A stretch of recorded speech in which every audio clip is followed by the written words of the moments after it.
बोलती पुस्तके. ज्यांना वाचनाचा नाद, त्यांना बोलती पुस्तके घाली साद.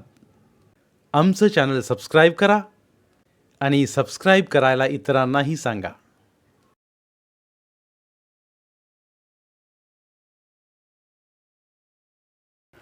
नमस्कार श्रोते मित्र हो, बोलती पुस्तके सादर करत आहे ज्येष्ठ लेखिका नीलम मानगावे लिखित कादंबरी सोन्या.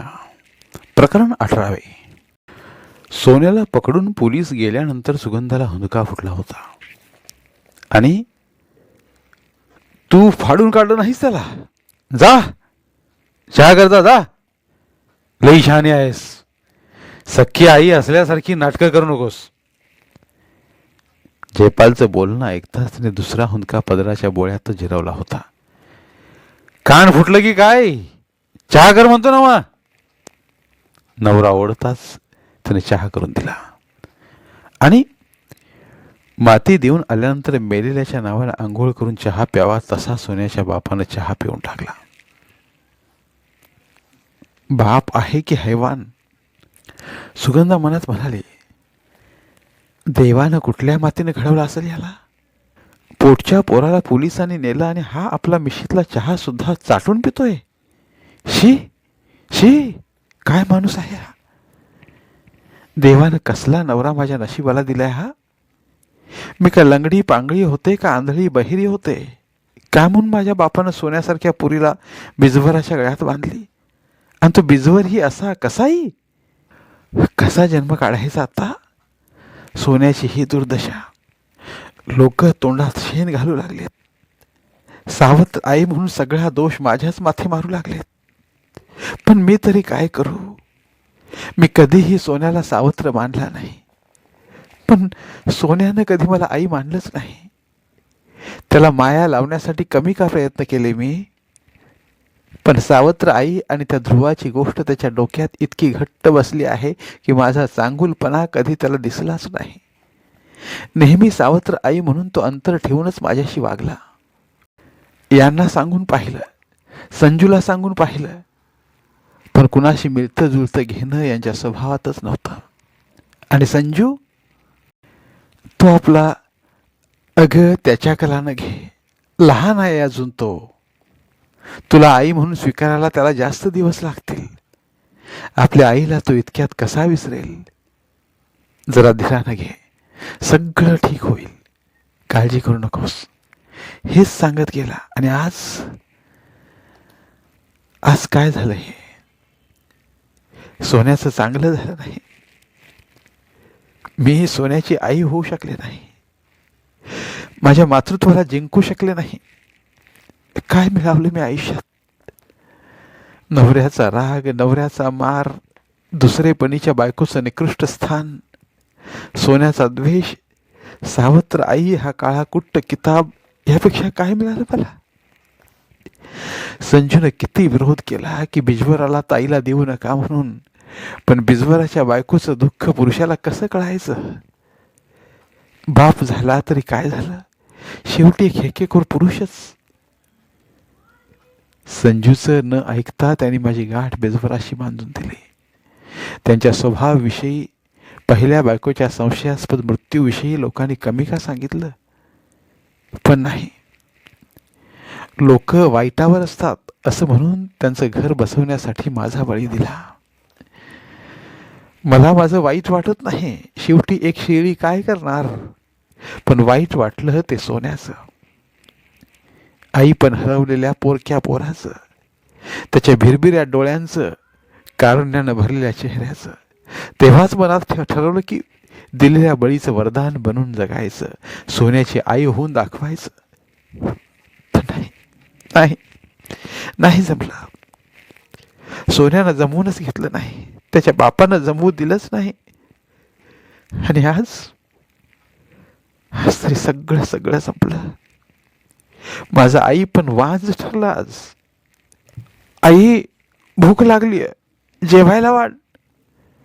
सुन्याच्या हलवण्यानं ती जागी झाली. कितीतरी वेळ ती विचारात घडून गेली होती. चहा पिऊन जयपाल केव्हाच बाहेर निघून गेला होता. त्याला स्वतःचं भानच नव्हतं. उतरून आलेली संध्याकाळ उंबऱ्याचं बंधन तोडून कधी आत आली हेही तिला समजलं नव्हतं. वादळ वाऱ्यात, लाटांच्या तडाख्यात हेलपाटत एखादा ओंडका बदलल्यासारखा किनाऱ्यावर येऊन पडावा तशी ती किनाऱ्याला आपटली होती. जमिनीनं पाण्यात लोटलं होतं. पाण्यानं किनाऱ्यावर आपटत होतं. ना घर का ना घाट का अशा संभ्रमात असल्या तिला काळोख नवा नव्हता. पण दुःख यायचं होतं की जीवनात असल्या काळोखाशी हात मिळवणी करणं तिला जमत नव्हतं. आई, चल की, जेवायला वाट, भूक लागली या. सुन्याच्या पदर ओढण्यानं ती दचकली. पोटच्या पोराला भूक लागली होती, पण अजून तिनं स्वयंपाक केला नव्हता. स्वयंपाक करायची तिची इच्छाच नव्हती. पोटचा नसला तरी काय झालं, घरातला एक बाळजीव घराला मोकल्यानंतर त्या घरात चूल कशी पेटवायची, स्वयंपाक कसा करायचा, केलेला तुकडा घशाखाली कसा ढकलायचा, तिला उठावंसच वाटत नव्हतं. जमिनीला चिकटल्यासारखी ती तशीच बसून राहिली. कोण मेलं की काय, बसलीस ती अशीच. लाईट लावून जयपाल तिच्यावर खेकसला. काय झालं सुतक आल्यासारखं बसायला? अजून आहे मी जिवंत. घरातला अंधार मला खपत नाही हे नव्यानं सांगायला पाहिजे की काय तुला? घरातला अंधार? ती मनातच म्हणाली. आयुष्यच अंधारानं भरल्यावर मग घरातल्या काळोखाचं काय? म्हण घरातला अंधार खपत नाही, अंधाराला भीतोय, दुसरं काय? अंधारात कुसुमताई जाब विचारत असतील, तिच्या प्रश्नाला उत्तर नसेल, मन खात असेल ना, केलेल्या कर्तृत्वाची भीती वाटत असेल, आत बाहेर सगळा काळच असल्यावर मग यापेक्षा दुसरं काय होणार? म्हणून तर अंधार खपत नाही ना. पुरुषासारखा पुरुष असून लाईट लावून झोपतोय.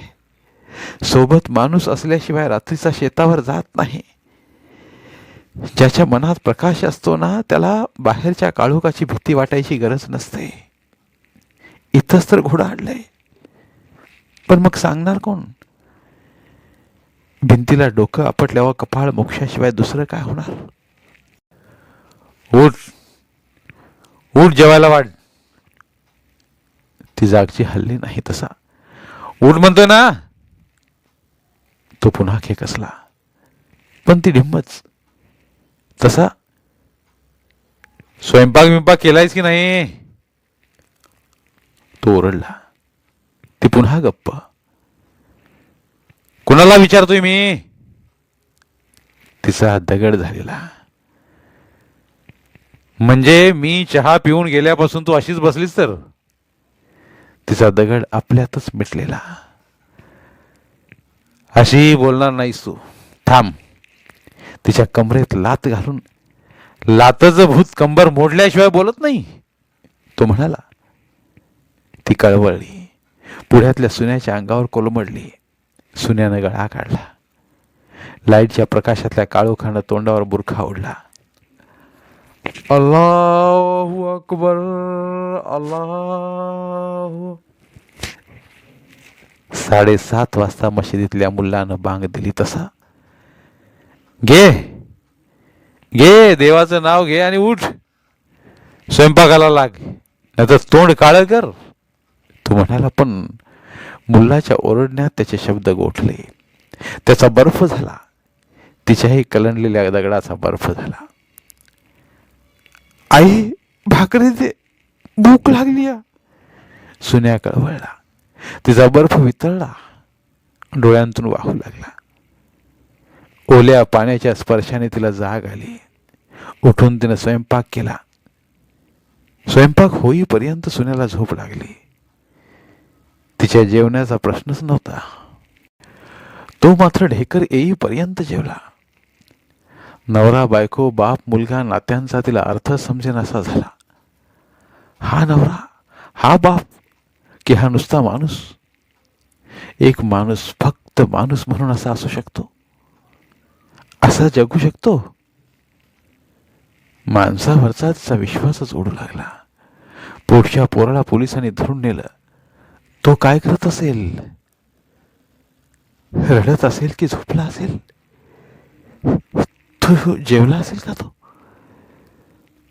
पोलीस चौकीत गुन्हेगारांच्या सोबत असताना त्याला बाप आठवला असेल, आई आठवली असेल. मग त्या आठवणी मागच्या त्याच्या भावना काय असतील? त्याला काय वाटत असेल? वाईट वाटत असेल की बरं झालं आपण आता कसंही वागायला मोकळे झालो म्हणून मोकळं मोकळं वाटत असेल त्याला. कुठल्याही विचारात न गुंतता ढेकर देऊन उठणाऱ्या माणसाची तिला शिसारी आली. मागची आवराआवर न करता झोपलेल्या सुन्याला उठवून जेवायलाही न वाढता ती सुन्या शेजारी घुंगडं टाकून त्याला पुढ्यात ओढून घेऊन आडवी झाली.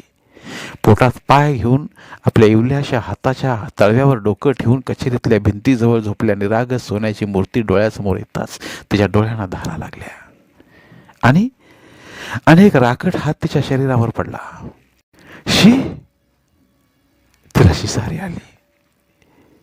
तिने हात झिडकारून टाकला, पण त्या हातात ताकद होती, त्या हाताला हक्क होता.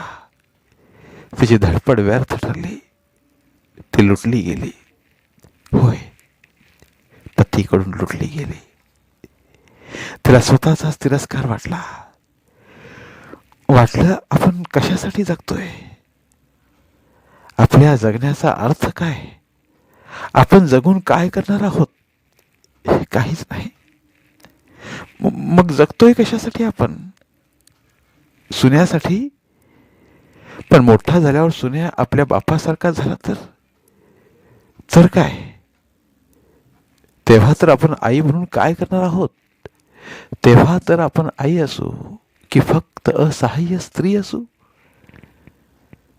आयुष्यभर फक्त स्त्री म्हणूनच जगायचं असेल तर जगायचं कशाला मग?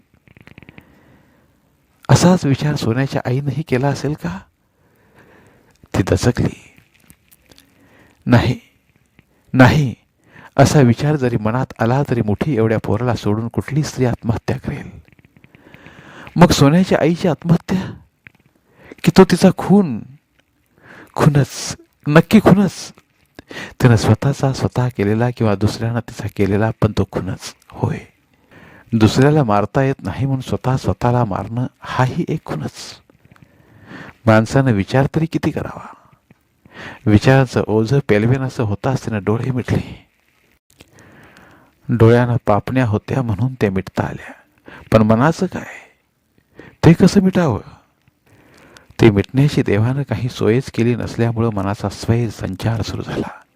पण शेवटी मन ही दमलं, थकलं, गलित गात्र झालं. तिला ग्लानी आली. झोप आणि जाग यांच्या सीमा रेषेवर असतानाच बाहेरच्या दारावर थाप पडल्याचा आवाज आला. पण दार वाजत नसून आपल्या पाठीवरच कोणी मारत असल्याचा तिला आभास झाला. पाठीवर मार बसत आहे, पण शरीर बधिरल्यामुळं आपल्याला ते जाणवत नाही. असं काही विचित्रसं वाटू लागलं तिला. पण बाहेरून खळखन दाराची कडी काढल्याचा आवाज येताच आपल्याला कोणी मारत नसल्याची तिला खात्री पटली. एवढ्या रात्री कोणाला असेल? संजू तर नसेल? संजूचा विचार येताच ती पटकन उठून बाहेर पडली. दारात पवन आणि सागर तावातावात बोलत होते. अरे बाप आहेस की सैतान? किती वेळ झाला दार बडवतोय, तर तू कुंभकर्णासारखा झोपलायस? अरे कुंभकर्णाची झोप सुद्धा उडाली असती एवढ्याशा पोराला पोलिसांनी धरून नेल्याचं पाहून. आणि तू तर रावणापेक्षाही क्रूर निघालास. अरे जरा विचार कर, काय दुर्दशा झाली आहे त्या पोराची. उद्या घरादाराचा सत्यानाश होईल तेव्हा तू जागा होशील, पण बैल गेला आणि झोपा केला, काय त्याचा उपयोग? जरा बाप म्हणून विचार कर. पोरग कसं वागतंय, काय करतंय, कसं जगतंय. अरे मनाची नाही तर जनाची तरी लाज. उद्या त्या पोरानं काय म्हणून तुझं नाव घ्यावं? अरे मरताना तुझ्या तोंडात पाणी तर कोण घालील? जरा माणसात ये, जरा काळीज फोडून आत बघ. बघ तुझं बालपण बघ. तुझ्या बापानं तुला असंच वागवलं होतं का? त्या पोराचा काय दोष रे? काय पाप केलं रे त्याने म्हणून त्याला अशी शिक्षा देतोयस तू? झालं तुमचं? पवनच्या बोलल्यानंतर जयपाल शांतपणे म्हणाला, झालं असेल तर जा आता, जा, मला झोपायचं आहे. जयपाल दार बंद करू लागताच सागरने पाय मध्ये घातला आणि म्हणाला, थांब, अजून संपलेलं नाही आमचं. आता कान उघडे ठेवून ऐक आम्ही काय सांगतोय ते. हे बघ, सोन्यानं तिथं पोलिसांना स्पष्ट सांगितलंय की माझ्या आईला माझ्या बापानं मारलंय आणि त्याचा बदला घेण्यासाठी, बापाला त्रास देण्यासाठी आपण असं वागतोय. एवढंच नव्हे, पुढचं ऐक. तो पुढं असंही म्हणाला की मोठा झाल्यावर बापाला मारल्याशिवाय मी गप्प बसणार नाही. गोळी बरोबर लागू पडली होती. जयपालचा चेहरा पांढरा फट्ट पडला होता. क्षणभरच तो घाबरल्यासारखा दिसला, पण काही सेकंदातच कसला तरी विचार पक्का झाल्यासारखा तो सावरला. त्याच्या चेहऱ्यावरच्या रेषा बदलल्या. आपल्याशीच हसल्यासारखा तो मिशीत हसला. हसू नको. तू मनात म्हणत असशील की पोराचा काटा काढायला किती उशीर लागतोय, पण हा तुझा भ्रम आहे. जयपालच्या मिशा फिसकारल्या. आपल्या मनातला विचार याला कसा काय समजला, तो विचारात पडला. पुन्हा त्याच्या चेहऱ्यावरच्या रेषा बदलल्या. गोळीनं आपलं काम केलं होतं. हे बघ, पोलिसांना तुझा संशय आलाच आहे. सावधपणे त्याचा चेहरा निरखित पवन म्हणाला, आता जर काही सोन्याला झालं तर पोलिसांच्या संशयाचं खात्रीत रूपांतर होईल. मग मात्र तुला तुझा देवही सोडवू शकणार नाही. आणि लक्षात ठेव, आता सोन्याला तुला जपायलाच पाहिजे. समाज आजारी पडून किंवा आणखी कुठल्याही कारणानं त्याचं काही बरं वाईट झालं तर पोलीस तुला सोडणार नाहीत. तूच त्याचा काटा काढलायस असं समजून तुलाच फासावर चढवतील. आता त्याची जबाबदारी तुझ्यावर. कसं वागायचं ते तुझं तूच ठरव. आता जयपालच्या चेहऱ्यावरच्या रेषा पाहण्याची गरजच नव्हती. चल रे, जाऊया आता, सागर म्हणता दोघंही घराबाहेर गेले. पाठीमागं दार लावल्याचा आवाज आला. सागरने पवनचा हात दाबला. ठिणगी तर बरोबर पडली. तो म्हणाला, पेटू दे आता, उडू दे विचारांचा भडका. काय माहीत विचार करतोय की झोपतोय ढुसूदिशी. नाही, झोप उडाली त्याची आता. आत्मविश्वासाने सागर म्हणाला, आता बघ कसा सुतासारखा सरळ येतोय ते. पण आता काय उपयोग त्याचा? होईल, नक्कीच उपयोग होईल. सोन्या घरात आल्यानंतर का होईना हा सरळ वागला तर सोन्या सुधारून जाईल. खरं आहे तुझं. कुठल्या तरी घड्याळाने 11चे टोल दिले. दोघं आपापल्या घरी निघून गेले. धन्यवाद. उर्वरित कादंबरी पुढील भागात.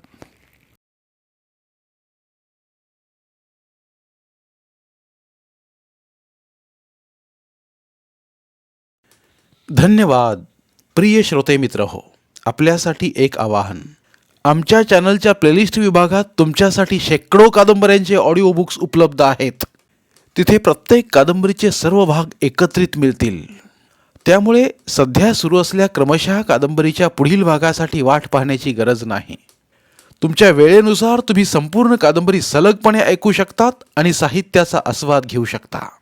कृपया आमच्या चॅनलच्या होमपेजवर जाऊन प्लेलिस्ट चेक करा आणि तुमची आवडती कादंबरी निवडा. धन्यवाद.